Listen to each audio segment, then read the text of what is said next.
Vamos a comenzar pues esta conferencia que tiene como título la necesidad del bautismo de niños. Nous allons commencer donc cette conférence qui a pour titre la nécessité du baptême des enfants. Y no es entonces una conferencia, una exposición simplemente, una simple exposición de la doctrina reformada del bautismo de niños. Una simple exposición de la doctrina del bautismo Alors, reformado. cette conférence n'est pas une simple exposition de la doctrine réformée du baptême des enfants, Sino que busca convencer a los hipotéticos hermanos bautistas a que nos puedan llegar a escuchar. sinon que c'est une conférence qui cherche à convaincre les hypothétiques auditeurs baptistes qui pourraient nous écouter. Esto a nosotros nos puede servir de ayuda también para saber cómo podemos hablarles. Et ça peut nous servir d'aide pour savoir comment leur parler. Y bien, pues la primera reacción normal de un bautista a esta frase, la necesidad del bautismo de niños, Alors la réponse typique d'un baptiste à cette phrase, la nécessité du baptême des enfants, es decir, que no hay ninguna necesidad de bautizarlo. c'est de dire qu'il n'y a aucune nécessité de les baptiser. Bien, pues vamos a demostrar que sí que hay una necesidad para bautizarlo. Alors on va démontrer qu'il y a bien une nécessité de baptiser les enfants. Por supuesto, si no hay ninguna necesidad para bautizar al niño, ellos mismos tampoco tienen ninguna necesidad de dejar de ser bautistas. Évidemment, s'il n'y a aucune raison de baptiser les enfants, ils n'ont aucune raison pour cesser d'être baptistes. Bueno, pues lo dicho, vamos a intentar con la ayuda del Señor mostrar esta necesidad. Alors comme je l'ai dit, avec l'aide du Seigneur, on va essayer de démontrer cette nécessité. Entonces, ¿de qué necesidad estamos hablando? Alors, de quelle nécessité est-on en train de parler? Lo mejor es de entrada descartar. No vamos a hablar del bautismo de niños, de la necesidad del bautismo de niños para salvación. Alors, d'entrée, on écarte, il ne s'agit pas d'une nécessité du baptême des enfants pour le salut. No porque no haya ninguna necesidad en este sentido. Parce qu'il n'y a aucune nécessité en ce sens-là. El bautismo es una ordenanza de Dios y la palabra en 1 de Pedro capítulo 3 versículo 17 se nos dice que el bautismo nos salva. Alors, le baptême, c'est une ordonnance de Dieu, et 1 Pierre chapitre 3 verset 17 nous dit que le baptême nous sauve. Entonces tiene algún tipo de relación, por supuesto, el bautismo para la salvación, incluido el de niños. Donc, il y a un lien, bien sûr, quand même, entre le baptême et le salut, y compris pour les enfants. Pero es como ordenanza de Dios. Mais c'est comme ordonnance de Dieu. Para que nadie malinterprete, no estamos diciendo que el bautismo transmita siempre la salvación a todo aquel que lo reciba. Alors, pour pas qu'il y ait de malentendus, nous ne sommes pas en train de dire que le baptême transmet le salut chez tous ceux qui le reçoivent.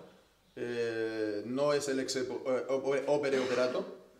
Il n'est pas ex opere operato. Es, como dice la confesión de fe de Westminster, capítulo 28 y párrafo 6. C'est comme le dit la confession de Westminster, chapitre 28, article 6. Que la gracia y la salvación no están tan inseparablemente unidas al bautismo que no pueda ser una persona regenerada o salvada sin el bautismo. Que la grâce et le salut ne sont pas tellement liés au baptême qu'une personne ne puisse pas être sauvée sans lui. O que todos los bautizados sean indudablemente regenerados. Ou que tous les baptisés soient indubitablement régénérés.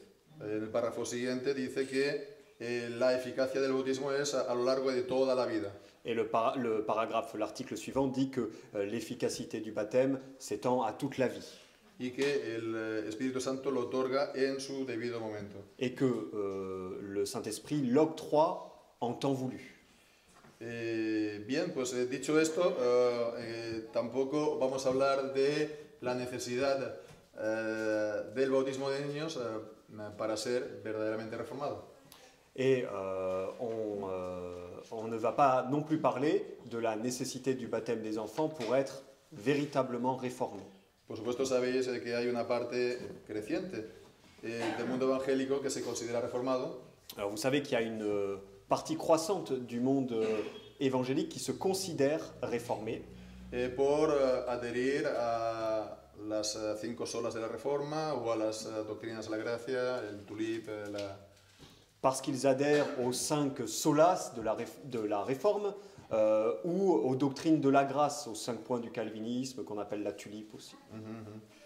Entonces, bueno, si eso es solamente por adherir a las 5 solas de la Reforma, es una base muy suficiente como para que se pueda considerar verdaderamente reformado.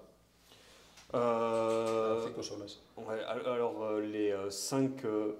si es solamente porque una persona, un evangélico bautista adhiere a las 5 solas, es una base insuficiente. Ouais. Para Alors, que sea. Adhérer aux 5 solas, c'est une base insuffisante pour se dire réformé. Está muy claro. Pero, claro. Pero por otra parte, están los hermanos que adhieren a la Confesión de Londres. Mais d'autre part, il y a ces frères qui adhèrent à la confession de foi de Londres. Y pues esto sí que hemos de reconocer que están mucho más cerca de la, digamos, reforma, porque la Confesión de Fe de Londres es en gran parte la Confesión de Fe de Westminster. Et alors il faut reconnaître qu'ils sont bien plus proches de la réforme, et pour cause, leur confession de foi reprend en grande partie la confession de foi de Westminster. Entonces ellos se consideran reformados por esta proximidad a la Confesión de Fe de Westminster. Et alors ils se considèrent comme réformés, eux, à cause de cette proximité avec la confession de foi de Westminster. Pero una vez más, esto tampoco los convierte en reformados. Mais une fois encore, cela ne fait pas d'eux des réformés. Porque toda la reforma no, porque Westminster no fue toda la reforma. Parce que Westminster n'a pas été toute la réforme. Westminster fue el resultado último de la reforma como confesión de fe. Westminster, c'est le résultat final de la réforme comme confession de foi. Pero la reforma fue 120 años de reforma, de enseñanza de los reformadores y de continua profundización del mensaje original. Mais avant ça, il y a eu 120 ans d'approfondissement du message de la réforme avec les réformateurs, etc. Y bueno, el bautismo siempre formó parte esencial de la reforma.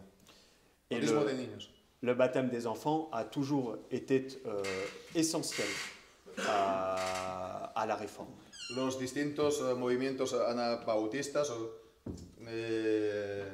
de hecho, nunca formaron parte de la reforma y permanecieron fuera de la misma. Les mouvements anabaptistes n'ont jamais fait partie de la réforme, ils sont toujours demeurés hors de la réforme. Bien, pues entonces vemos, es un error, podríamos decir incluso una falacia, el decir que se es reformado por este parentesco, porque sería bueno, pues, tomar algo que es un accidente como si fuera algo general o esencial, ¿no? Alors voilà, c'est une erreur, hein, c'est presque un sophisme de se dire réformé à cause de ce lien de parenté. Ce serait comme prendre ce qui est accidentel comme s'il était, comme c'était quelque chose d'essentiel ou de substantiel. En realidad, bautista y reformado son dos contradicciones en los términos. En réalité, baptiste et réformé sont deux termes contradictoires. Y bueno, esto lo reconocen también muchos hermanos bautistas. Et ça, même de nombreux frères baptistes le reconnaissent. Hein. Pero tampoco vamos a extendernos mucho, ese es tampoco el propósito de la conferencia. Mais on ne va pas s'étendre plus, c'est pas le but de cette conférence. Entonces, ¿de qué sentido vamos a hablar de necesidad? Alors, dans quel sens va-t-on parler de nécessité? Pues de necesidad bíblica, escritural, necesidad doctrinal del bautismo de niños. De nécessité biblique, de nécessité scripturaire et de nécessité doctrinale. Sí. Entonces, claro, cuando oyen esto los hermanos bautistas, pues entonces se sorprenden y dicen, ¿cómo? bíblico, dices, porque no hay en la Biblia ningún ejemplo de bautismo de niños, ningún mandamiento, no hay absolutamente nada, cero.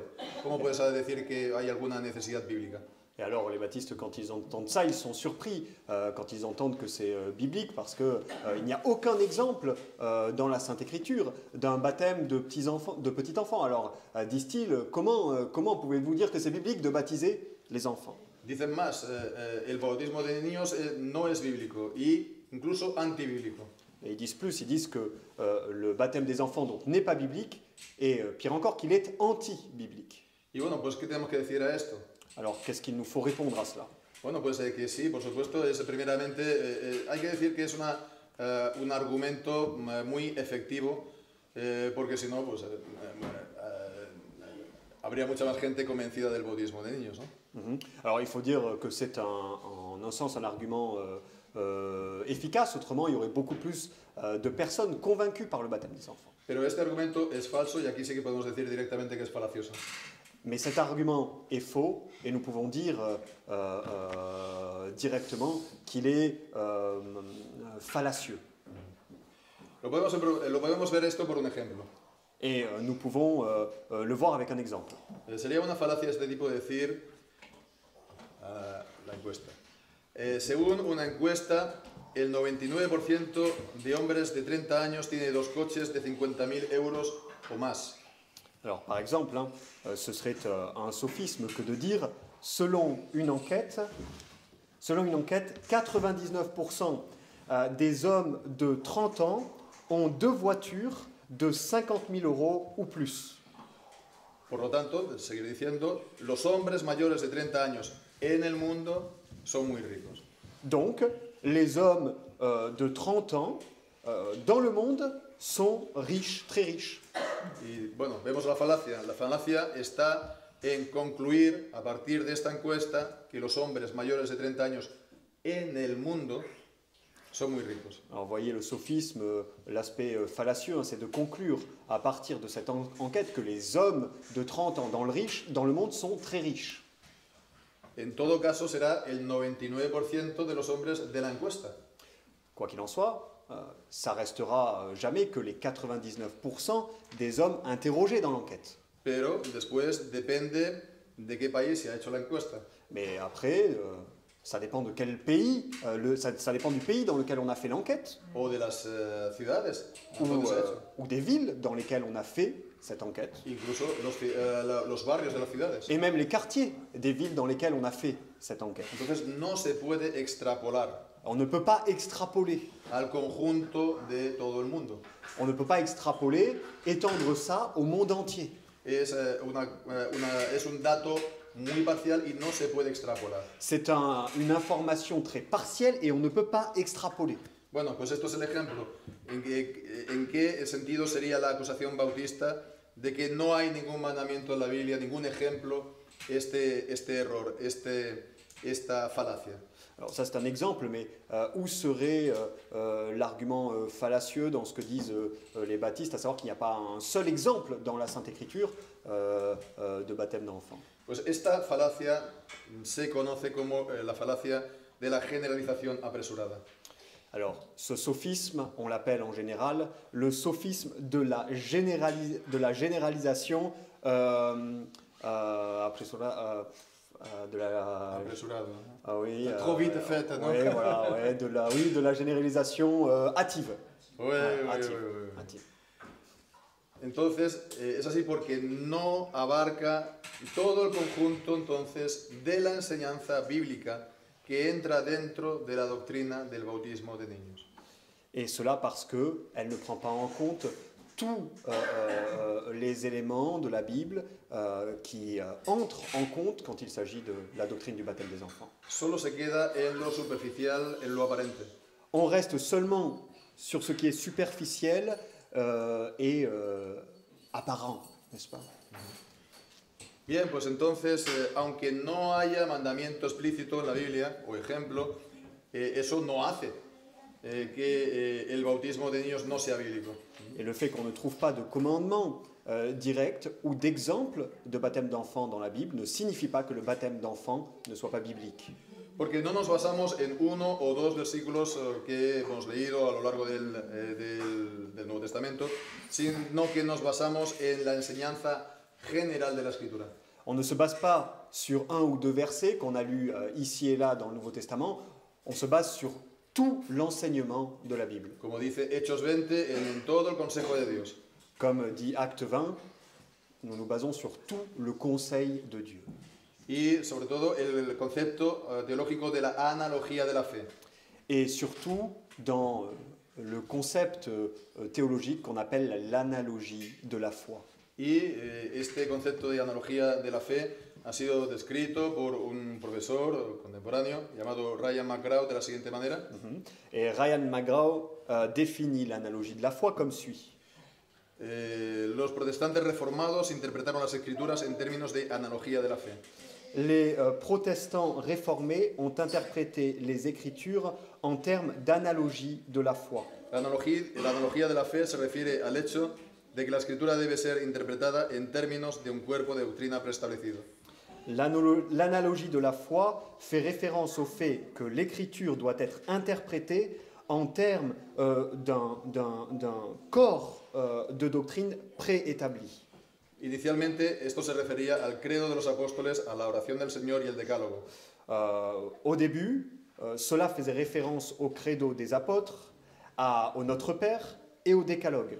Pero finalmente incluyó los posteriores catecismos y confesiones de fe de la Iglesia. Mais avec le temps, ils ont fini par inclure les catéchismes et les confessions postérieures de l'Église. La analogía de la fe no fue considerado como una cuadrícula doctrinal recibida por la tradición e impuesta al texto de la Escritura. L'analogie de la foi n'a pas été considérée comme un cadre doctrinal reçu par tradition et imposé sur le texte de l'Écriture, sino que fue vista como un uso ampliado de la analogía de la Escritura. Sinon qu'on l'a considérée comme un usage amplifié de l'analogie de l'Écriture. En otras palabras, un texto de la Escritura no debe estar solo en armonía con otros pasajes, que eso es la analogía de la Escritura.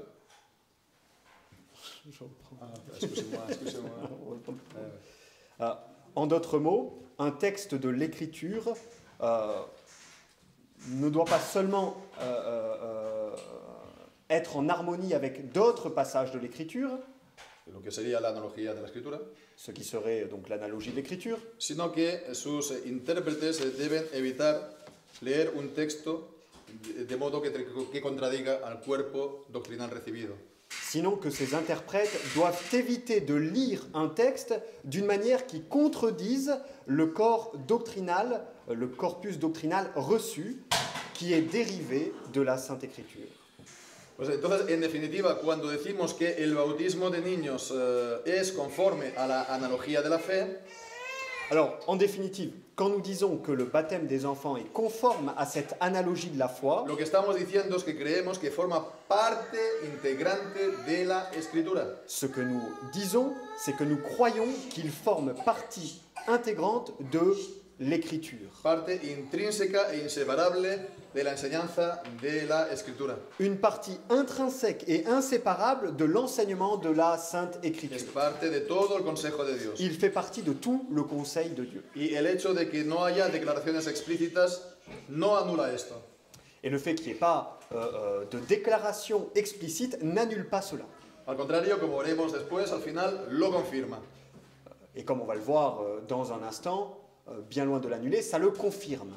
Entonces, por el momento nos quedamos con que, sin declaraciones explícitas, forma parte intrínseca, inseparable de la enseñanza de la Escritura. ¿Cómo es esto posible? Mais pour le moment, il suffit de savoir cela, c'est-à-dire que sans déclaration explicite, le baptême des enfants est une partie intrinsèque de l'enseignement de la Sainte Écriture. Et alors, comment est-ce que cela est possible ? Pues la posición reformada del bautismo de niños está basada enteramente en lo que dice el artículo primero, en el párrafo 6 de la Confesión de Fe de Westminster. La position réformée du baptême des enfants est basée entièrement sur ce que dit l'article 6 du chapitre 1 de la Confession de foi de Westminster, Que dice, todo el consejo de Dios tocante a todas las cosas necesarias para su propia gloria la salvación del hombre, la fe y vida. Tout le conseil de Dieu concernant toutes les choses nécessaires pour sa propre gloire, le salut de l'homme, la foi et la vie, Está expresamente expuesto en la Escritura o por buena y necesaria consecuencia puede ser deducida de la Escritura. est expressément exposé dans l'Écriture ou, par bonne et nécessaire conséquence, peut être déduit de la Sainte Écriture. Por lo tanto, por el concepto de buena y necesaria consecuencia. C'est donc par le moyen des bonnes, par le concept des bonnes et nécessaires conséquences. De entrada, la expresión buena y necesaria consecuencia pertenece al terreno de la lógica. Alors, d'entrée, ce qu'il faut savoir, c'est que l'expression bonne et nécessaire conséquence appartient à la logique. Hace referencia a aquello que ha sido lógica y correctamente deducido de las Escrituras. Et c'est une référence à ce qui a été correctement et logiquement déduit de l'Écriture. Lo lógica y correctamente deducido, por lo tanto, de la Escritura, forma parte de la Escritura. Ça veut dire que ce qui est logiquement et correctement déduit de l'Écriture fait partie de l'Écriture. Forma parte de la misma verdad. Fait partie de la même vérité. Porque no puede ser que partiendo de unas premisas que sean verdaderas y después siguiendo un razonamiento que sea verdadero, se llegue a unas conclusiones que sean falsas. Tout simplement parce qu'on ne peut pas partir avec des prémices qui sont vraies, suivre un raisonnement qui est correct et arriver à une conclusion qui est fausse. Entonces esto, como vemos, implica dos cosas. Alors, comme on voit, hein, cela implique deux choses. Primero, se puede decir un conjunto unificado de la verdad de la Escritura. Disculpa. Un conjunto, un campo unificado de la verdad escritural. Alors, cela implique un champ unifié de la vérité dans l'Écriture. Que es la Escritura y lo que se deduce lógicamente a partir de la Escritura. C'est-à-dire l'Écriture et ce qu'on déduit de l'Écriture. Lo que se deduce de la Escritura no es algo inferior. Ce qu'on déduit de l'Écriture n'est pas quelque chose d'inférieur. No es un añadido. Ce n'est pas quelque chose d'ajouté. Sino que lo deducido forma parte de la misma verdad de la Escritura. Sinon, plutôt que ce qu'on déduit est une partie intégrante de la vérité de l'Écriture. Y bueno, por supuesto, la segunda cosa que implica es que el concepto buena y necesaria consecuencia lo que hace es sancionar la disciplina de la lógica. Et la deuxième chose impliquée dans cela, c'est que la formule bonne et nécessaire conséquence vient sanctionner positivement, c'est-à-dire autoriser la discipline intellectuelle et philosophique qu'on appelle la logique. La lógica no es lo primero y lo segundo la escritura. Alors, c'est pas comme si la logique était première et l'écriture deuxième. La escritura siempre es lo primero. L'écriture est toujours première.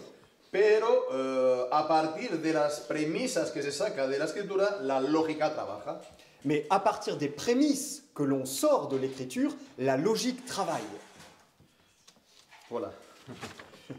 Bueno, pues entonces no podemos entrar ahora, por supuesto, en detalle en la conferencia para ver en detalle acerca de la lógica.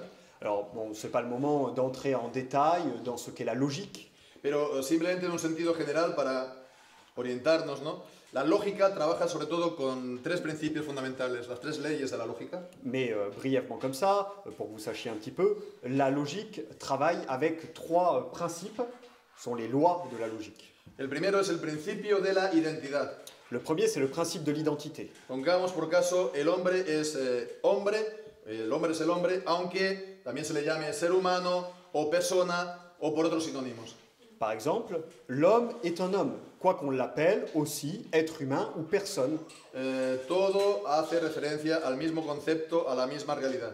Tout cela fait référence au même concept, à la même réalité. Segundo principio, el principio de la contradicción. Le deuxième principe, c'est le principe de la contradiction. Por ejemplo, esta habitación no puede estar al mismo tiempo caliente y no caliente. Par exemple, cette pièce ne peut pas être en même temps chaude et pas chaude. Es decir, fría. C'est-à-dire froide. Entonces, ambos son contradictorios. C'est-à-dire, les deux sont contradictoires. Lo uno excluye lo otro. L'un exclut l'autre. Y después, en tercer lugar, el principio del tercero excluido. Et le troisième principe, donc celui du tiers exclu. No se puede decir, todos los hombres son mortales, pero algunos hombres no son mortales. Par exemple, on ne peut pas dire tous les hommes sont mortels, mais quelques hommes ne sont pas mortels. Si todos son mortales, no hay ninguna otra alternativa. Si tous sont mortels, il n'y a pas d'autre alternative. No hay una tercera posibilidad. Il n'y a pas de troisième possibilité. Bien, pues por eso se puede decir que la lógica es, comillas, binaria, ¿no? Alors, on pourrait dire que la logique est entre guillemets binaire. En definitiva, la lógica aclara y precisa por medio de la razón. En définitive, la logique éclaire, elle précise par la raison. Lo lógico es lo claro y lo racional. Ce qui est logique, c'est ce qui est clair et ce qui est rationnel. Y lo ilógico es lo confuso y lo irracional. Et ce qui est illogique, c'est ce qui est confus et ce qui est irrationnel. Bien, creo que estos comentarios sobre la lógica nos ayudan a entender mejor acerca del concepto de por buena y necesaria consecuencia. Alors j'espère que ces quelques mots sur la logique nous aident à comprendre mieux le concept de bonnes et nécessaires conséquences. Por supuesto, no se trata de una consecuencia, de una necesidad causal. Bien sûr, on ne parle pas ici d'une nécessité causale. Por ejemplo, Par exemple, si se deja el pastel demasiado tiempo en el horno, el pastel se quema. Par exemple, si on laisse le gâteau trop longtemps au four, le gâteau brûle. Estar demasiado tiempo en el horno es la causa. Être trop de temps dans le four, c'est la cause. El pastel quemado, la consecuencia. Le gâteau brûlé, c'est la conséquence. Eso es una necesidad causal. Ça, c'est une nécessité causale. Pero estamos hablando de una necesidad en cuanto al sentido y en cuanto a la verdad. Mais là, nous parlons d'une nécessité pour ce qui concerne le sens et la vérité. Que el bautismo de niños no esté explícito en la escritura no significa que no sea bíblico y ni mucho menos que sea antibíblico. Que le baptême des enfants ne soit pas explicite dans l'écriture ne signifie pas qu'il n'est pas biblique, moins encore qu'il est anti-biblique. Al contrario, la Reforma afirma que por buena y necesaria consecuencia de la enseñanza general de la escritura, pues es bíblico. Au contraire, la Réforme affirme que par bonnes et nécessaires conséquences, il est biblique. Es una necesidad lógica de la escritura. C'est une nécessité logique de l'écriture. Y esto significa que es imposible que la verdad de la escritura esté completa sin él. Et qu'est-ce que ça veut dire? Ça veut dire qu'il est impossible que la vérité de l'écriture soit complète sans lui, le baptême des enfants. Por lo tanto, también imposible que un creyente bíblico que rechace el bautismo de niños sea plenamente consistente con las escrituras. Et ça veut dire aussi qu'il est impossible qu'un croyant qui rejette le baptême des enfants soit pleinement consistant avec la vérité qu'on trouve dans la Bible. Porque por ese rechazo estará siempre frente a contradicciones insuperables frente a la escritura. Parce qu'à cause de ce rejet, il sera sans cesse confronté à des contradictions insurmontables. Es decir, que va a estar defendiendo posturas ilógicas, C'est-à-dire qu'il va se mettre à défendre des positions qui sont illogiques, sin sentido, sans sens, ouais, qui n'ont pas de sens, qui n'ont pas de sens, absurdas, absurdes, frente a la enseñanza de la escritura. devant l'enseignement de la Sainte Écriture. Bien, pues nos adentramos ahora en cuanto a la necesidad bíblica del bautismo de niños. Alors maintenant, nous allons voir la nécessité donc biblique du baptême des enfants. Y vamos a ver, creemos, toda la necesidad del bautismo de niños en la escritura por medio de un argumento, un silogismo. Et nous allons voir alors tout l'argument quant à la nécessité du baptême des enfants par un syllogisme, c'est-à-dire un raisonnement logique. Este argumento, tengo que decir rápidamente de paso, lo di yo durante un estudio predicación en el año 2011. Et cet argument, je le dis en passant, il remonte à une prédication en 2011, une des prédications que j'ai faite en 2011. no es que yo lo haya leído como tal y que lo haya tomado de algún libro. Alors, c'est pas quelque chose que j'ai lu comme tel, que j'ai pris d'un livre. No lo digo por nada, es solamente para decir que no puedo decir el autor tal, el autor cual, sino que es, digamos, proviene de ahí, de ese momento. Je le dis pour préciser que cet argument vient de ce moment-là et je ne peux pas dire tel auteur a dit ci ou cela. Bien, pues entonces, aquí, este es el argumento, pues es el siguiente. L'argument donc est le suivant. Como todo argumento tiene premisa mayor, premisa menor y conclusión. Comme tous les arguments, il a une prémisse majeure, une prémisse mineure et une conclusion. La premisa mayor: en el pacto con Abraham, Dios extendió sus promesas a los hijos de Abraham al ordenar que ellos recibieran la señal y el sello del bautismo. Prémisse majeure. Dans l'alliance avec Abraham, Dieu a étendu ses promesses aux enfants d'Abraham en ordonnant qu'ils reçoivent le signe et le sceau de l'alliance, à savoir la circoncision. La premisa menor: en el Nuevo Testamento vemos que Dios sigue extendiendo las promesas del pacto de gracia a los hijos de los creyentes. Dans le Nouveau Testament, prémisse mineure maintenant, dans le Nouveau Testament, nous voyons que Dieu continue d'étendre les promesses de l'alliance de grâce aux enfants des croyants. Y que el bautismo ha reemplazado a la circuncisión como señal y sello del pacto. Et que le baptême a remplacé la circoncision comme signe et sceau de l'alliance. Por consiguiente, Donc, los hijos de los creyentes en el Nuevo Testamento también han de recibir la señal y el sello del pacto, es decir, el bautismo. Donc, les enfants des croyants, sous le Nouveau Testament, doivent aussi recevoir le signe et le sceau de l'alliance, c'est-à-dire le baptême. Esto en el contexto de la no revocación por parte de Dios de lo que Él había estipulado en el pacto con Abraham. Et cela prend place dans le contexte de la non-révocation et du fait que Dieu n'a pas révoqué ce qu'il avait établi dans l'alliance avec Abraham. Como decía, creo que esto abarca todo el conjunto de la cuestión. Et comme je l'ai dit, je crois que ce raisonnement renferme tous les éléments relatifs à cette question. Es decir, las premisas no se quedan solamente en un accidente.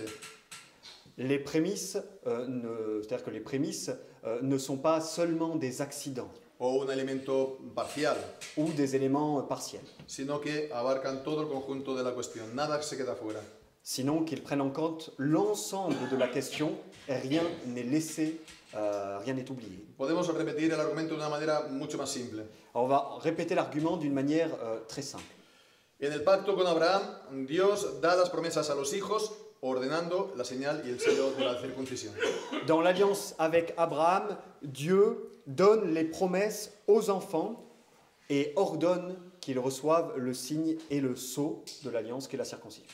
En el Nuevo Testamento, Dios sigue extendiendo las promesas a los hijos y el bautismo reemplaza la circuncisión y señal del sello del pacto. Dans le Nouveau Testament, Dieu continue d'étendre ses promesses aux enfants et nous voyons que le baptême remplace la circoncision. Y por consiguiente, los hijos han de recibir la señal y el sello del bautismo. Et donc, par conséquent, les enfants doivent recevoir le signe et le sceau de l'alliance qui est le baptême. Este argumento establece de manera irrefutable la necesidad del bautismo de niños. Cet argument établit d'une manière irréfutable la nécessité du baptême des enfants. Y que por consiguiente se tiene que hacer en obediencia a la palabra de Dios. Et donc, il faut le faire en obéissant à la parole de Dieu. Por supuesto, yo sé que este argumento es contradicho por los bautistas. Alors bien sûr, je sais que cet argument, il est contredit par les baptistes. Y normalmente lo hacen pues, de dos maneras. Et normalement, comment le font-ils? Ils le font de deux manières. O bien se intenta negar la premisa mayor o bien la premisa menor. Ou bien ils nient la prémisse majeure, ou bien ils nient la prémisse mineure. Por supuesto, ellos no lo hacen respondiendo a ningún argumento como este. Alors, ils ne répondent pas en forgeant un argument comme celui-là. Ellos responden los distintos elementos de la doctrina del bautismo.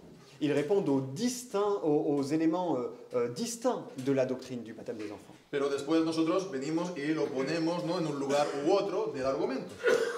Et ensuite ils viennent et Pero nosotros luego c'est- ponemos todas estas cuestiones en un lugar u otro del argumento. et alors ensuite nous prenons Lo que ellos han dicho, ¿no? ah oui ce qu'ils ont dit et on le met de part et d'autre de l'argument. Es como el juego del puzzle, poner las fichitas en su lugar. Ah, c'est comme le puzzle Ouais, où on met les pièces voilà là où il y a les trous, n'est-ce pas? ouais, ouais. Bien, pues cuando se niega la premisa mayor, el argumento, digamos, se niega completamente la validez del argumento. Quand on nie la prémisse majeure, on nie complètement la validité de l'argument. Cuando se niega la premisa menor, pues el argumento puede ser en parte verdad tal vez por la premisa mayor, pero está mal formulado o mal llevado a cabo, por tanto no es válido. Alors quand on nie la prémisse mineure, on peut reconnaître un élément de vérité, notamment par la prémisse majeure, mais on affirme que l'argument est mal développé, qu'il est mal structuré, qu'il y a une erreur. Bien, pues en el caso de los bautistas lo niegan todo. Alors dans le cas des baptistes, ils nient tout. Niegan la premisa mayor, la premisa menor, las consecuencias. Ils nient la prémisse majeure, la prémisse mineure et les conséquences. Entonces, bueno, pues entonces lo que vemos, ahora pues entonces, como decíamos, vamos a intentar poner lo que ellos dicen, digamos, en relación con el bautismo de niños, ¿no? Alors maintenant, en relación con este argumento. Alors maintenant, on va essayer de voir ce qu'ils répondent et de le mettre en relation avec l'argument. Vamos a poner las piezas del puzzle en su lugar. On va mettre les pièces du puzzle à leur place. Primero, cuando los bautistas intentan negar la premisa mayor, lo que hacen es cuestionar el pacto con Abraham. Ce que font les baptistes lorsqu'ils décident de nier la prémisse majeure, c'est qu'ils remettent en question l'alliance avec Abraham.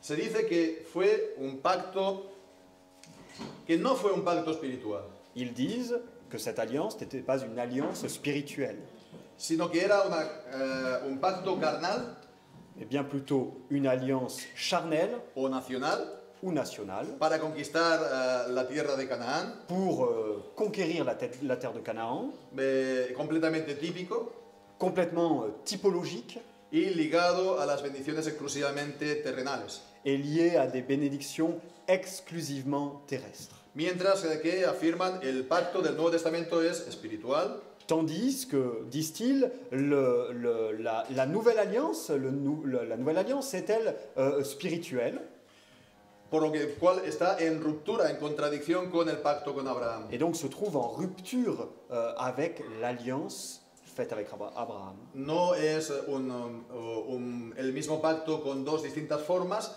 sino dos pactos distintos. Ce n'est pas comme s'il s'agissait d'une même alliance sous deux formes, mais il s'agit de deux alliances différentes pour eux.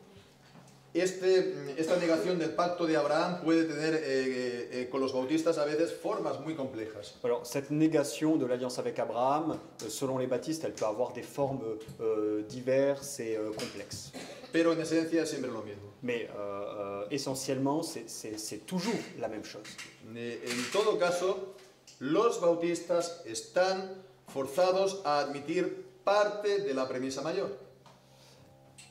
En tous les cas, les baptistes sont dans l'obligation, ils sont forcés à admettre en partie cette prémisse. En el hecho de que Dios extendió las promesas del pacto a los hijos de Abraham. En ce sens qu'ils reconnaissent que Dieu a étendu les promesses de l'alliance avec Abraham à ses enfants. Porque ordenó circuncidarlos. Parce qu'il a ordonné un Dieu de circoncire, que les enfants d'Abraham soient circoncis. Esto es algo tan evidente en la Biblia que no se discute. C'est quelque chose de tellement évident dans la Bible que personne ne le discute, c'est indiscutable. Bueno, pues entonces, en segundo lugar, cuando se intenta negar la premisa menor del bautismo de niños, entonces se cuestiona o bien que en el Nuevo Testamento Dios extienda las promesas a los hijos, o bien que el bautismo reemplace a la circuncisión. Bien, alors deuxièmement, lorsqu'il questionne la prémisse mineure, il nie ou bien que sous le Nouveau Testament, Dieu étende ses promesses aux enfants des croyants, ou bien que le baptême vienne remplacer la circoncision comme signe et sceau de l'alliance. Entonces ellos niegan completamente esta segunda premisa. Alors, il nie complètement cette seconde prémisse. Los dos subpuntos. Les deux points, les deux éléments impliqués dans cette prémisse mineure. Tanto el de las promesas como el del bautismo y circuncisión. Tant les promesses que Dieu étend aux enfants des croyants que le baptême qui vient remplacer la circoncision comme signe et sceau de l'alliance. De esta manera tenemos la segunda premisa completamente negada y la primera premisa, la mayor, en parte solamente. Alors, on se retrouve avec la deuxième prémisse, la prémisse mineure complètement niée et la prémisse majeure niée en partie. Pero eso tampoco, tampoco consigue mucho, ¿no? No importa para ellos que ellos admitan en parte la primera premisa, para ellos no les concede ninguna importancia, no les afecta para nada, porque han negado completamente el pacto de Abraham. Le fait qu'ils reconnaissent un élément de vérité dans la première prémisse n'affecte en rien, ne les affecte pas, tout simplement parce qu'ils nient complètement l'alliance avec Abraham. Que Dios ordene la circuncisión no nos afecta a nosotros para nada. Que Dieu ait ordonné la circoncision pour les enfants d'Abraham, ça ne nous affecte pas. Porque son dos pactos distintos. Parce que ce sont deux alliances différentes. Por lo tanto, de esta manera ellos niegan completamente el argumento acerca del bautismo de niños, el argumento bíblico, escritural. De cette manière, il nie complètement l'argument biblique en faveur du baptême des enfants. Y dicho esto, por supuesto, tampoco olvido que últimamente hay otra línea de defensa por parte de los bautistas. Mais je dis cela évidemment sans oublier que d'autre part, il y a une autre ligne de défense baptiste, dans l'argumentation baptiste. En particular, entre los bautistas de la Confesión de Fe de Londres. Et particulièrement pour les baptistes qui adhèrent à la Confession de foi de Londres. O los bautistas particulares. Qu'on appelle aussi les baptistes particuliers. Y es acerca de la teología federal o pactual bautista. Il s'agit de ce qui a trait à la théologie fédérale baptiste, c'est-à-dire à la théologie de l'alliance chez les baptistes. A veces también hablan de la teología federal credo bautista. Des fois, ils parlent de la théologie fédérale credo-baptiste. Que esta, pues, básicamente dice que Dios tiene solamente un único pacto de gracia, que es el que Dios hizo en Cristo en la eternidad con los elegidos. Ceux qui disent que la seule alliance de grâce, c'est celle que Dieu a fait en Christ de toute éternité. Por lo tanto, solamente con los creyentes. Et qui concerne exclusivement les croyants. Evidentemente, nosotros los reformados no negamos ni objetamos en principio a esto. Alors nous, les réformés, en principe, on n'objecte rien à cela. Porque de hecho también es en parte nuestra doctrina. Parce qu'en partie, c'est notre doctrine également. Es la doctrina reformada de la confesión y de los catecismos de Westminster, en particular de los catecismos. C'est une doctrine qu'on trouve dans la confession de foi et dans les catéchismes, en particulier dans les catéchismes de Westminster. Lo que pasa es que nosotros creemos y enseñamos en la administración histórica de este pacto. Mais ce qui se passe, c'est que nous enseignons l'administration historique de cette alliance. A partir de Abraham. À partir d'Abraham. Que significa simplemente la administración de las promesas del pacto a los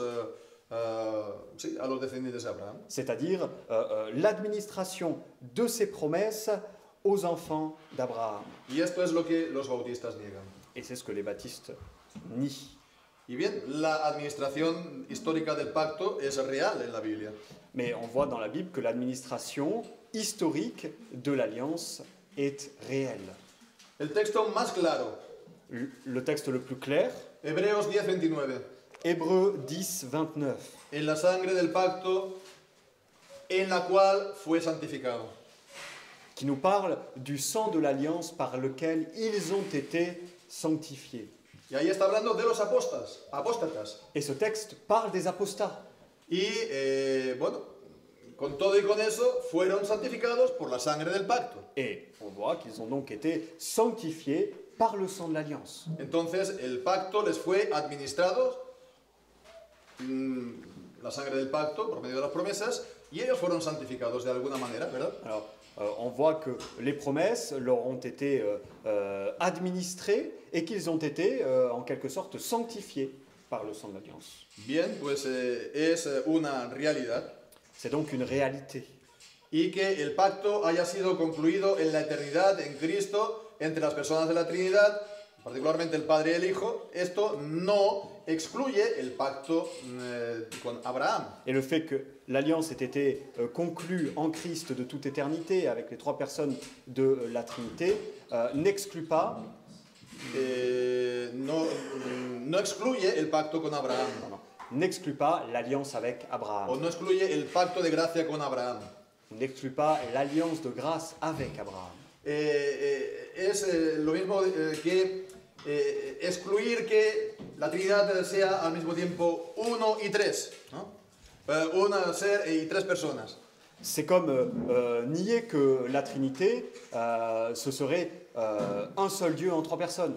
O negar que Dios sea soberano y el hombre sea responsable al mismo tiempo. Ou nier que d'un côté Dieu serait souverain et de l'autre l'homme responsable. O más concretamente, por hacer la analogía con la persona de Cristo, Ou plus concrètement, pour faire l'analogie avec la personne du Christ, que su divinidad no excluyó que él viniera a los hombres en naturaleza humana. sa divinité n'exclut pas le fait qu'il est venu comme un homme avec une nature humaine, En el espacio y en el tiempo. dans l'espace et dans le temps.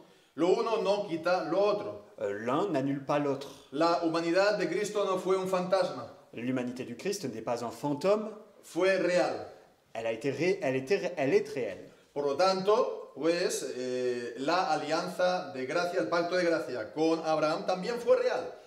De la même manière, l'alliance avec Abraham était réelle, Aunque el pacto de gracia fue concebido en la eternidad entre el Padre y el Hijo. même si l'alliance de grâce a été conclue de toute éternité entre le Père et le Fils. Bien, pues esta administración histórica del pacto se desprende directamente de la Escritura. Cette administration historique de l'alliance, eh bien, nous vient directement de l'Écriture. Ya en el simple hecho de que Dios da las promesas a Abraham y a sus hijos. Et ça, on le voit dans le simple fait que Dieu donne ses promesses à Abraham et à ses enfants. Entonces, los bautistas particulares que niegan la doctrina del pacto de gracia con Abraham no pueden negar esto, que Dios da las promesas también a los hijos, que también administra las promesas, ¿no? Que hay esta administración histórica. Non, les baptistes particuliers ne peuvent pas nier cela, qu'il y a eu cette administration historique aux enfants. Hebreos 10:29. Hébreux chapitre 10, verset 29. En la sangre del pacto en la cual fue santificado. Le sang de l'alliance par lequel il a été sanctifié. Por lo tanto, en la medida ya que la teología federal, credo bautista, etc., se utiliza para negar el pacto de gracia, Alors, autant que la théologie fédérale credo-baptiste est utilisée pour nier l'alliance de grâce con Abraham, avec Abraham, entonces es un intento de negación más de la premisa mayor. c'est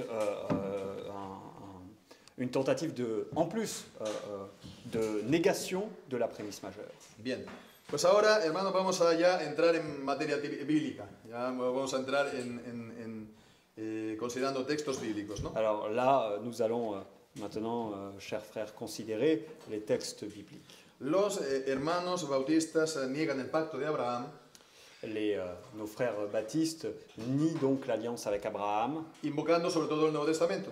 en invoquant le Nouveau Testament. Y también oponiendo el Nuevo Testamento al Antiguo Testamento. Et opposant l'Ancien et le Nouveau Testament. L'Ancien au Nouveau Testament. Pero los hermanos bautistas no se dan cuenta que al enfrentarse a la doctrina reformada del bautismo de niños, lo que hacen es enfrentarse a la Escritura y en particular al Nuevo Testamento.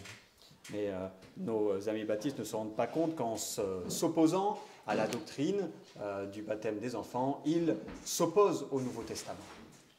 Porque el Nuevo Testamento sustenta estas dos premisas. Parce que le Nouveau Testament soutient, confirme ces deux prémices. Tanto la mayor como la menor.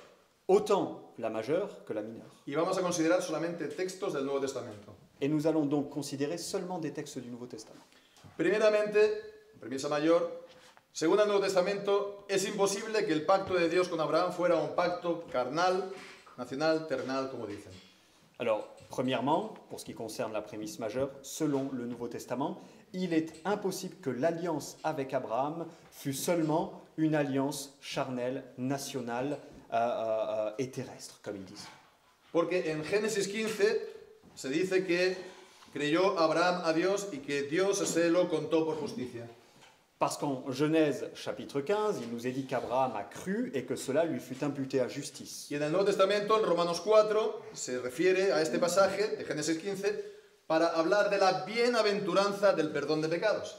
Et dans le Nouveau Testament, on fait allusion à ce texte en Romains chapitre 4 pour se référer à la béatitude, au bonheur de celui dont les péchés sont pardonnés. Del perdón de pecados y en segundo lugar la bienaventuranza del hombre al cual atribuye Dios justicia sin obras. Alors premièrement, le bonheur de celui dont les péchés sont pardonnés et le bonheur de celui à qui Dieu attribue la justice sans les œuvres, Por lo tanto, la justificación por la fe. c'est-à-dire la justification par la foi.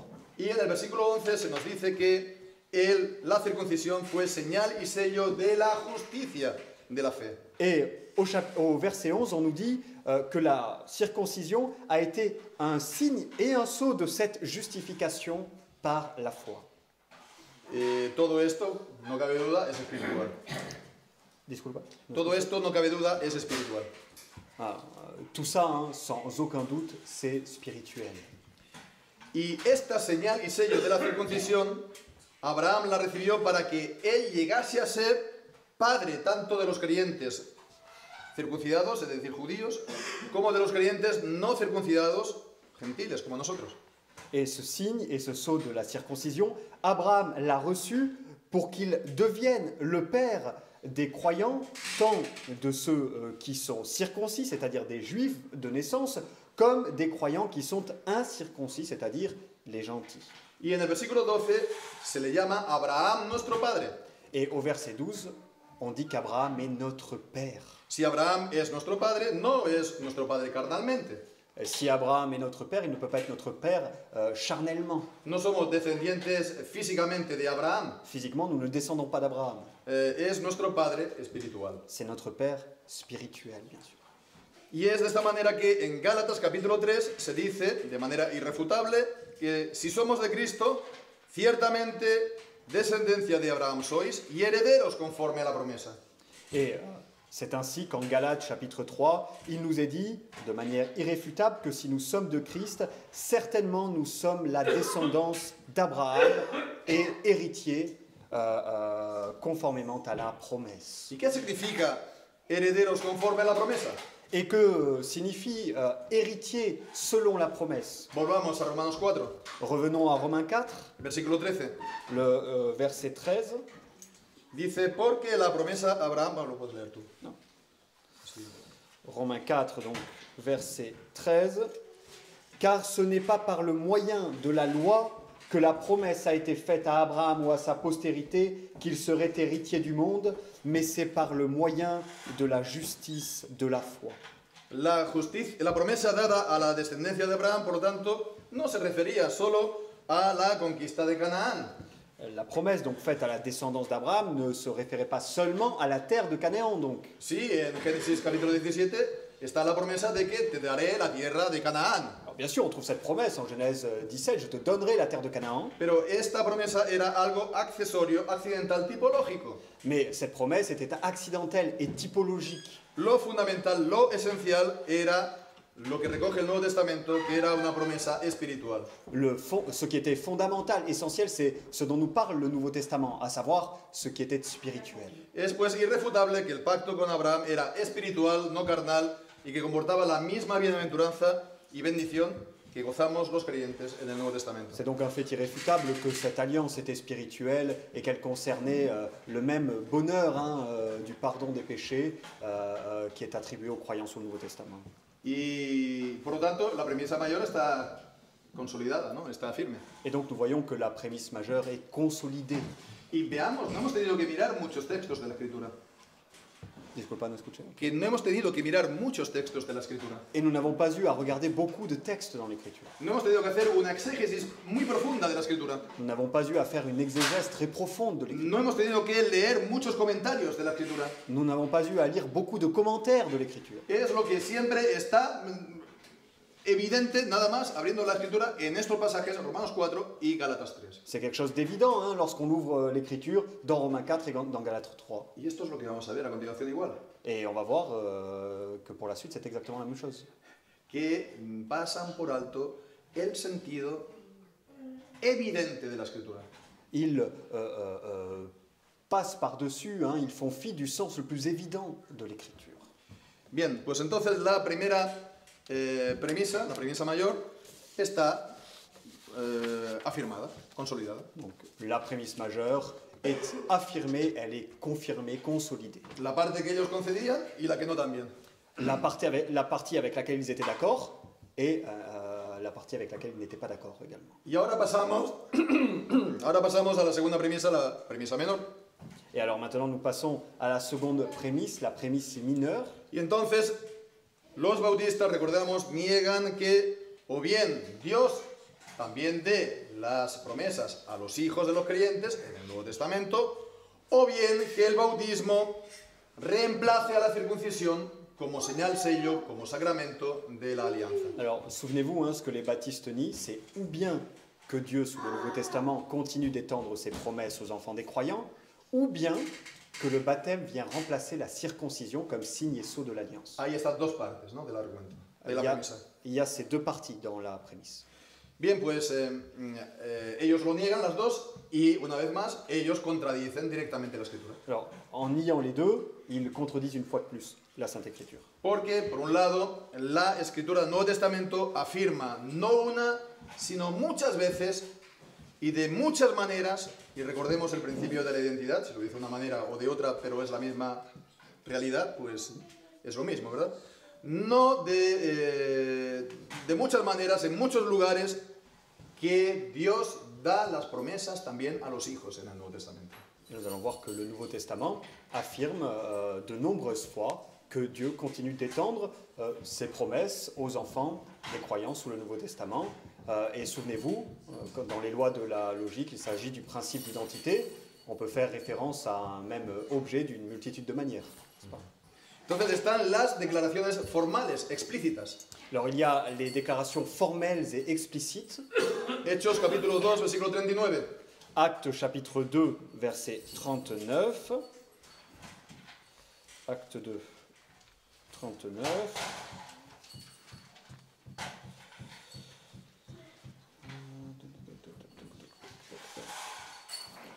Car c'est pour vous qu'est la promesse, et pour vos enfants, et pour tous ceux qui sont au loin, en aussi grand nombre que le Seigneur notre Dieu les appellera.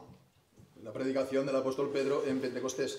La prédication de l'apôtre Paul, de l'apôtre Pierre à la Pentecôte. La segunda predicación del apóstol Pedro en Hechos capítulo 3, versículo 25. La deuxième prédication de Pierre en acte 3, verset 25. Vous êtes fils des prophètes et de l'alliance que Dieu a établie avec nos pères, disant à Abraham, et en ta postérité seront bénies toutes les familles de la terre. Hijos de los profetas y del pacto, hijos del pacto. Fils des prophètes et de l'alliance. Por lo tanto, de las promesas, ¿no?, de Dios. Et donc des promesses de Dieu. También en Romanos 15, versículo 8 y 9. Romains chapitre 15, versets 8 et 9.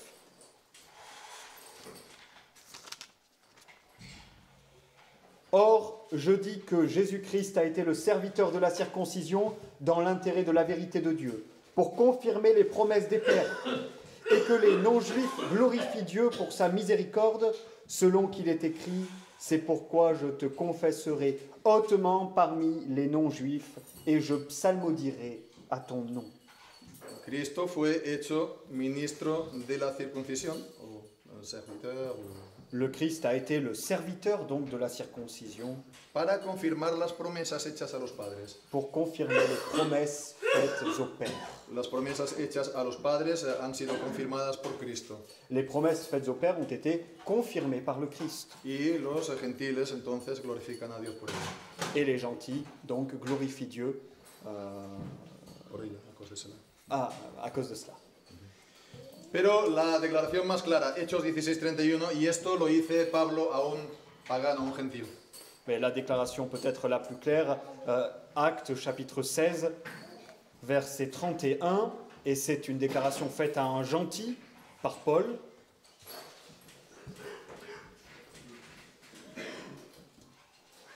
Et les ayant conduits dehors, il dit, « Seigneur, que faut-il que je fasse pour que je sois sauvé ?» Et ils dirent, « Crois au Seigneur Jésus, et tu seras sauvé, toi et ta maison. » Le da la promesa de la salvación a él, en particular, y la extiende también a sus hijos. Paul lui fait parvenir la promesse du salut et il l'étend à ses enfants. ¿Puede haber una declaración explícita, más clara, más evidente que esta? Pourrait-il y avoir une déclaration plus explicite, plus claire que celle-là? ¿Que Dios extiende las promesas de salvación a los hijos de los creyentes? Que Dieu étend ses promesses de salut aux enfants des croyants? Pero vayamos a Hebreos 8:11, que es el texto del nuevo pacto. Et regardons à Hébreux 11, qui est ce texte qui nous parle de la nouvelle alliance. Citado en el Nuevo Testamento. Texte de la nouvelle alliance, donc cité dans le Nouveau Testament, Dice, qui dit, porque todos reconocerán. verset 11, « Et ils n'enseigneront pas chacun leur prochain, ni chacun leur frère en disant « Connais le Seigneur », parce que tous me connaîtront, depuis le plus petit d'entre eux jusqu'au plus grand. ¿Quién es el menor aquí? Qui est le plus petit ici? Pues Dios le está dando sus promesas. Dieu adresse, donne ses promesses aux plus petits, De que van a conocer a Dios. de ce qu'ils vont connaître Dieu. Y que Dios va a cumplir en ellos la promesa del pacto. Et que Dieu va accomplir en eux les promesses de l'Alliance. Dios está dándole precisamente las promesas a ellos. Dieu leur donne précisément à eux les promesses de l'Alliance. ¿Cómo es posible que los hermanos bautistas no sean capaces de ver esto? Si es evidente. Alors comment est-il possible de ne pas voir ça? C'est tellement évident. Y este pasaje pues, se tiene que ver también juntamente con las palabras de Pedro en Pentecostés. Et ce texte a aussi à voir avec les paroles de Pierre à la Pentecôte, Cuando citó la profecía de Joel, quand il a cité la prophétie de Joël, capítulo 2, versículos 17 y 18. Acte 2, versets 17 et 18. Acte 2, versets 17 et 18. « Et il arrivera dans les derniers jours, dit Dieu, que je répandrai de mon esprit sur toute chair. Et vos fils et vos filles prophétiseront, et vos jeunes gens auront des visions, et vos anciens auront des songes. Et en ces jours-là aussi, je répandrai de mon esprit sur mes esclaves, hommes et femmes, et ils prophétiseront. » Vuestros hijos y vuestras hijas profetizarán, Vos fils et vos filles prophétiseront, porque sobre ellos derramará Dios el Espíritu. parce que sur eux, Dieu répandra son esprit. Vuestros hijos y vuestras hijas profetizarán. Vos fils et vos filles prophétiseront. Entonces, bueno, la discusión ahora muchas veces está en cuanto al don de la profecía, si está permanente en el Nuevo Testamento, sí o no. Alors bien sûr, la discussion tourne souvent autour du don de la prophétie, savoir s'il est permanent dans le Nouveau Testament ou pas. Pero eso es quedarse en lo accidental, en los detalles. Mais ça, c'est s'attarder sur ce qui est accidentel, sur les détails. Porque lo que esta promesa significa es que Dios da su Espíritu Santo a los hijos. Parce que ce que signifie, ce que dit cette promesse, c'est que Dieu donne son Saint-Esprit à nos enfants. Está tan claro, es tan evidente, C'est tellement clair, tellement évident, Así pues, vemos que está las declaraciones explícitas. Es el sentido claro y evidente de muchos pasajes de la Escritura, del Nuevo Testamento. Alors on voit, hein, ce sont des textes clairs et explicites, c'est le sentiment, c'est le sens le plus évident de nombreux textes dans le Nouveau Testament. Pero después están las declaraciones implícitas de la Escritura. Por ejemplo, llamar a los hijos de los creyentes santos en 1 de Corintios 7. Et après, il y a aussi les passages, les textes implicites, comme par exemple lorsque dans 1 Corinthiens chapitre 7, les enfants des croyants sont dits être saints. ¿Se puede ser santo en la Biblia sin haber sido introducido en el pacto de gracia? Pouvons-nous être saints, selon la Bible, sans avoir été introduits dans l'alliance de grâce? Vemos en el Antiguo Testamento que para ser santo, para ser santificado, se tenía que seguir una, digamos, ceremonia especial. Nous voyons dans l'Ancien Testament que pour être saint, il fallait suivre des cérémonies particulières. Nadie es santo porque sí. Personne n'est saint comme ça. Entonces, que se declare a los hijos de los creyentes santos significa que se les ha introducido en el pacto. Alors, déclarer les enfants des croyants saints, ça veut dire qu'ils ont été inclus, incorporés dans l'alliance. Eso está muy claro, pero hay una declaración también implícita en los mandamientos que Dios da a los hijos de los creyentes. Mais il y a aussi une déclaration implicite dans les commandements que Dieu adresse aux croyants. En Colosenses capítulo 3, En Colossiens chapitre 3, el apóstol Pablo pasa en revista, primeramente versículo 18, a las casadas, l'apôtre Paul passe en revue premièrement celles qui sont mariées, versículo 19 a los maridos, ensuite les maris, después a los hijos en el versículo 20, ensuite les fils, y después se vuelve en el versículo 21 a los padres. et au verset 21, il revient au père. Y no hizo ninguna diferencia, distinción entre los padres y los hijos. Et il ne fait aucune différence, aucune distinction entre les pères et les enfants. Ni los hijos que están bautizados y los que no. Ni entre les enfants qui seraient baptisés et ceux qui ne seraient pas baptisés. Ni de los hijos que han sido convertidos o no son convertidos. Ni entre les enfants qui auraient été baptisés, qui auraient été convertis et ceux qui ne sont pas convertis. Pablo no dijo, yo estoy hablando solamente a los hijos que se han convertido. Paul ne dit pas, je suis seulement en train de parler aux enfants qui ont été convertis, qui se sont convertis. Y que por consiguiente ya han recibido el bautismo. Et qui par conséquent ont reçu le baptême. No está hablando así, sino que está hablando a todos en general. Il ne parle pas de cette manière, il parle à tous en général. Entonces, los hijos de los creyentes estaban excluidos de la iglesia.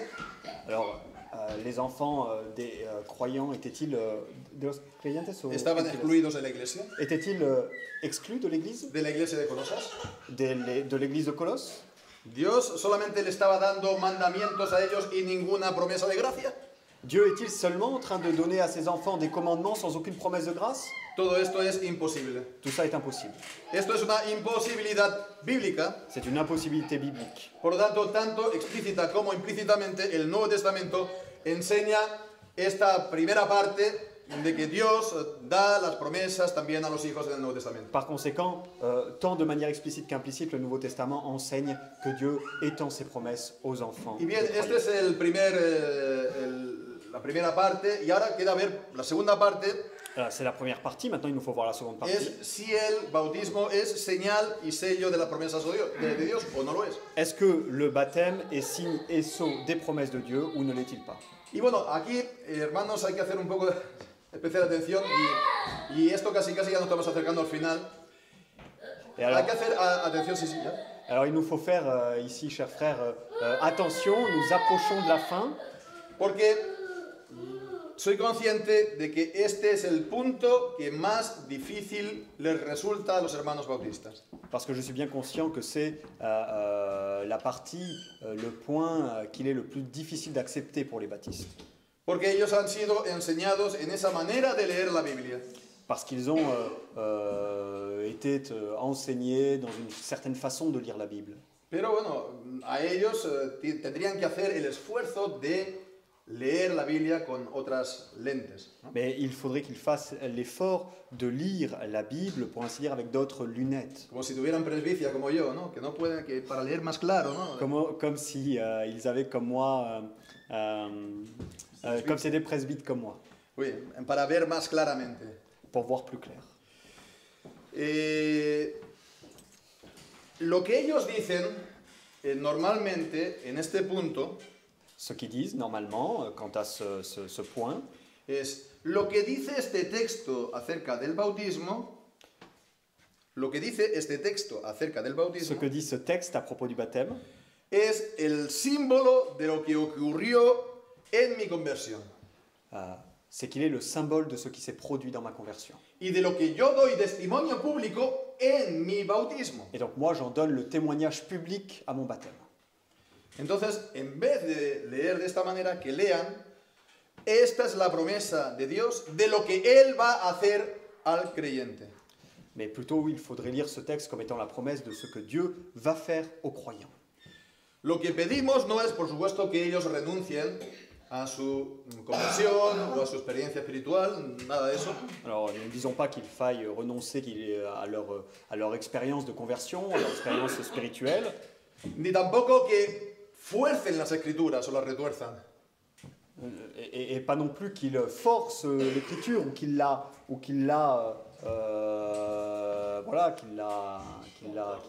tordent. Merci. Qu'ils la tordent, merci. Sino que lean simplemente lo que la Biblia dice. Mais seulement qu'ils lisent ce que la Bible dit. Lo que la Biblia dice, como vamos a ver. Ce que la Bible dit simplement, comme on va le voir. Para comenzar, está claro que la Biblia enseña que la circuncisión fue señal y sello de las promesas de Dios. Pour commencer, il est clair que la Bible enseigne que la circoncision est un signe et un sceau des promesses de Dieu. Romanos 4:11. Romains chapitre 4 verset 11. Y de esa manera, pues, estaba la promesa visible de Dios. Et de cette manière, on avait la promesse visible de Dieu.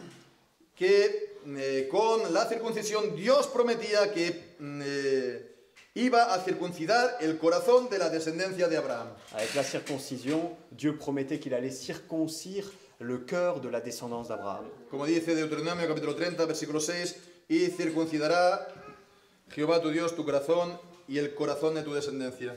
Comme le dit Deutéronome chapitre 30 verset 6, je vous le lis. Deutéronome chapitre 30 verset 6. L'Éternel, ton Dieu, circoncira ton cœur et le cœur de ta postérité, et tu aimeras l'Éternel, ton Dieu, de tout ton cœur et de toute ton âme, afin que tu vives. La circuncisión física era una promesa visible de esa promesa espiritual. La circoncision était une promesse visible de cette circoncision spirituelle. Bueno, pues es considerar al bautismo de una manera parecida.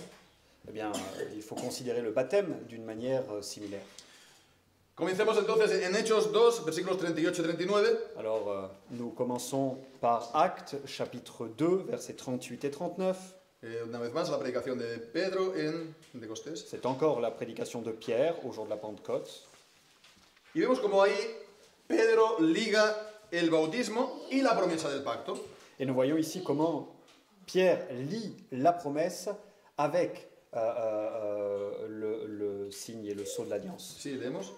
Et Pierre leur dit, repentez-vous et que chacun de vous soit baptisé au nom de Jésus-Christ en vue du pardon des péchés, et vous recevrez le don du Saint-Esprit.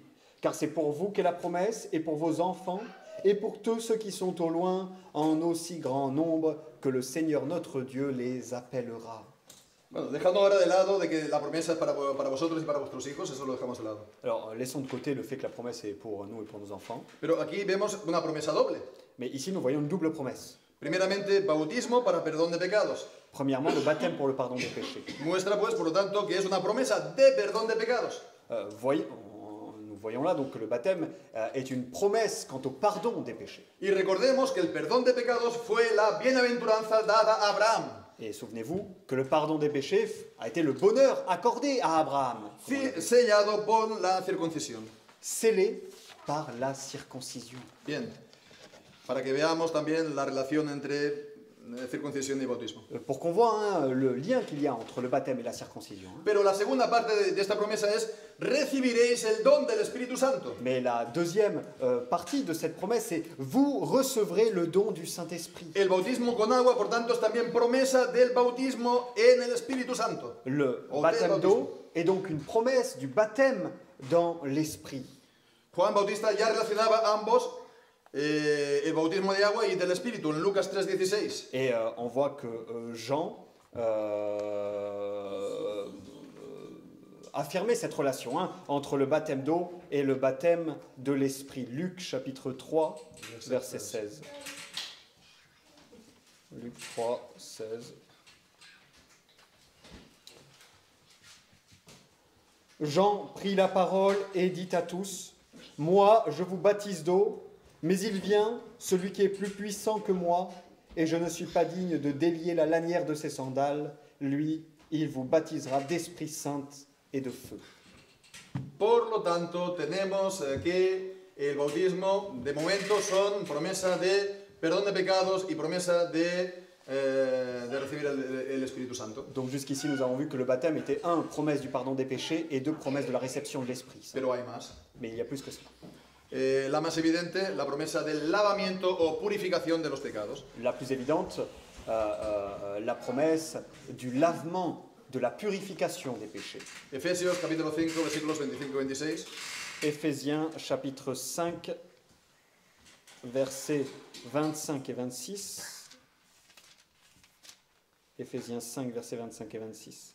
Marie, aimez vos femmes comme aussi le Christ a aimé l'Église et s'est livré lui-même pour elle, afin de la sanctifier, l'ayant purifiée par le bain de l'eau avec la parole. El pecado entonces no es solamente perdonado exteriormente, sino también lavado, purificado interiormente. Alors c'est pas seulement que le péché, voyez, est pardonné extérieurement, mais il est aussi lavé, purifié intérieurement. Entonces también se promete esto. Et alors c'est aussi une promesse. Entonces, otra promesa, la promesa de la regeneración, nuevo nacimiento. Et alors une autre promesse, la promesse de la régénération, la promesse de la nouvelle naissance. Tito capítulo 3 y versículo 5. Tite 3, 5. Il nous a sauvés, non en vertu d'œuvres qui fussent dans la justice et que nous aurions faites, nous, mais selon sa miséricorde, par le moyen du bain de la régénération et du renouvellement de l'Esprit Saint. También otra promesa es sello de nuestro injerto. Oui, c'est aussi... que nous sommes greffés. C'est ça, greffé au Christ. Que somos injertados a Cristo. C'est aussi la promesse que nous sommes greffés, unis au Christ. Es decir, nuestra unión a Cristo. Notre union avec le Christ. En su muerte y en su resurrección. Dans sa mort et dans sa résurrection. Romanos 6, versículos 3 y 4. Romains chapitre 6, versets 3 et 4.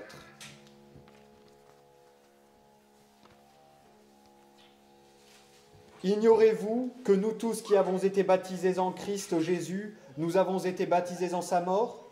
Nous avons donc été ensevelis avec lui par le moyen du baptême dans la mort, afin que comme Christ est ressuscité d'entre les morts par la gloire du Père, de même nous aussi nous marchions en nouveauté de vie. Y el versículo 5 también habla del bautismo como ser plantado juntamente con él en la semejanza de su muerte. Et le verset 5 aussi nous dit que nous parle du baptême comme le fait d'être une même plante avec le Christ dans la conformité à sa mort. Vemos todos estos textos no está refiriéndose a la experiencia que uno ha recibido. Et alors nous voyons tout cela ne fait pas référence à l'expérience que quelqu'un qu'on a vécu, n'est-ce pas? Sino lo atribuye todo al bautismo. Sinon que tout cela est attribué au baptême lui-même. No, como hemos dicho al inicio, que lo haga ex opere operato. Non pas que le baptême fasse toutes ces choses ex opere operato. Pero sí que el bautismo es promesa de todo esto. Mais le baptême est la promesse de toutes ces choses. Bien, por último ya, pues el texto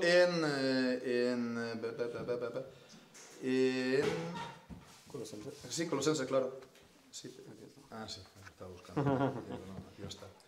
Colosenses 2, 11, 12. Et bien sûr, le texte de Colossiens chapitre 2, versets 11 et 12.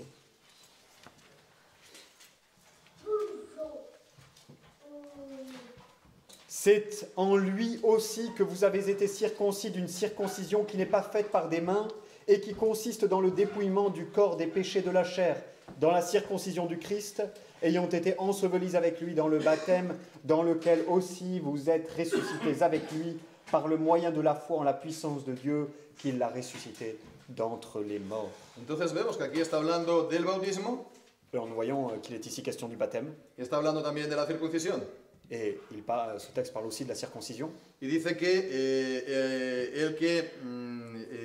que la circuncisión de Cristo es estar sepultado juntamente con Él. Et ce texte nous dit que la circoncision du Christ, c'est être enseveli avec lui En el bautismo. dans le baptême, par le baptême. La circuncisión es, por lo tanto, haber recibido el bautismo. La circoncision, c'est donc avoir reçu le baptême. Siempre los hermanos bautistas niegan esto, Alors, nos frères baptistes nient toujours cela, pero es lo que dice, evidentemente. La circuncisión, ¿no? Es haber recibido el bautismo. mais c'est le sens évident du texte. La circoncision, c'est d'avoir reçu le baptême.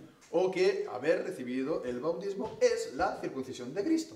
Ou bien, d'avoir reçu le baptême, c'est la circoncision du Christ. Por lo tanto, en de Cristo, la nueva alianza, la circuncisión reemplaza el bautismo reemplaza la circuncisión. Et donc, nous voyons que sous le Nouveau Testament, le baptême remplace la circoncision. Por consiguiente, la segunda parte de esta premisa menor también está confirmada por las Escrituras. Par conséquent, la deuxième partie de cette prémisse mineure est aussi confirmée par l'Écriture. Por los textos del Nuevo Testamento. Seulement des textes du Nouveau Testament. Así pues, vemos, el Nuevo Testamento, solamente el Nuevo Testamento establece plenamente el argumento. Nous voyons que le Nouveau Testament seul suffit à établir pleinement l'argument.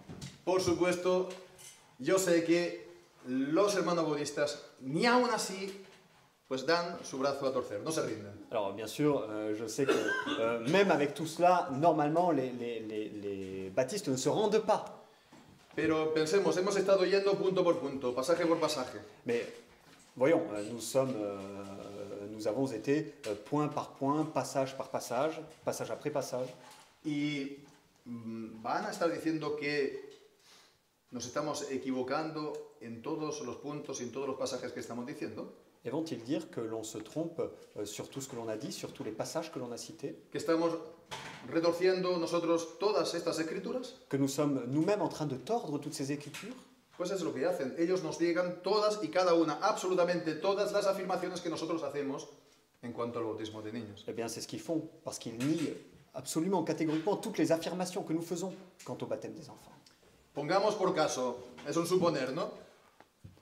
Prenons un exemple, hein, c'est une supposition. Podría ser que nos equivocásemos en un lugar o en otro, podría ser.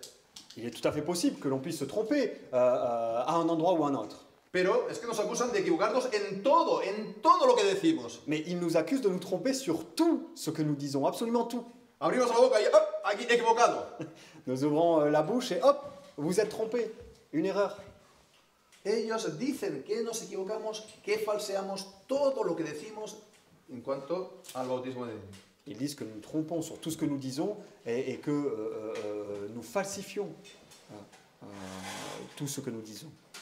Por lo tanto, presentan la doctrina que nosotros enseñamos como si fuera una mentira absoluta. Et donc ils présentent la doctrine que nous enseignons comme si elle était un mensonge absolu. Y entonces esto, si lo vemos desde este punto de vista, ya no es una cosa tan ligera.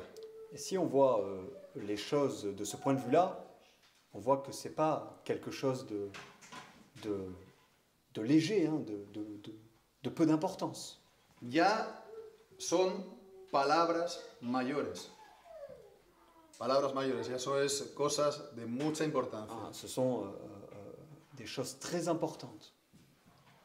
Si lo que decimos es la verdad bíblica y ellos se empeñan en presentar la verdad bíblica como una mentira absoluta, es un pecado muy grave. Si ce que nous disons est la vérité biblique et qu'ils dépeignent la vérité biblique comme un mensonge, alors c'est un péché très grave. Y bueno, pues ahora falta solamente, ya estamos acabando hermanos, abordar un pequeño punto, ¿no? Nous concluons, nous terminons maintenant, mais il faut aborder un petit point. El argumento que hemos dicho pues se sostiene por sí solo. L'argument que nous avons exposé se soutient par lui-même. Pero además hay que, lo confirma todavía el hecho de que Dios no ha revocado nunca lo que dijo en el Antiguo Testamento. Mais il faut encore confirmer le fait que Dieu n'a pas révoqué ce qu'il avait dit dans l'Ancien Testament. Por lo tanto, lo que estipuló en el Antiguo Testamento, si no ha sido revocado, continúa en vigor en el Nuevo Testamento. Si Dieu n'a pas révoqué ce qu'il avait dit dans l'Ancien Testament, alors cela continue en vigueur. Y vamos a citar ahora las palabras de Benjamin Warfield, Et nous allons donc maintenant citer ce qu'a dit Benjamin Warfield, que también lo presenta todo esto que hemos visto también como una forma de argumento. et qui présente tout ce qu'on vient de dire là, lui aussi sous la forme d'un argument. Un argumento pues, con muchas más premisas, mucho más completo que el mío. Alors avec bien plus de prémices, plus complet que le mien. Pero presenta este hecho, que Dios no ha revocado nunca. Mais il présente ce fait que Dieu n'a jamais révoqué. La cita, el argumento en pocas palabras es este. Alors je cite, l'argument en peu de mots est celui-ci. Dios estableció a su iglesia en los días de Abraham. Dieu a établi son église dans les jours d'Abraham. Y puso a los hijos de Abraham en él. Et il a inclus les enfants d'Abraham dans l'église. Ellos deben permanecer allí hasta que él los ponga fuera. Et ils doivent y demeurer jusqu'à ce qu'il les mette dehors. Él en ningún lugar los ha puesto fuera. Et nulle part il ne les a mis dehors.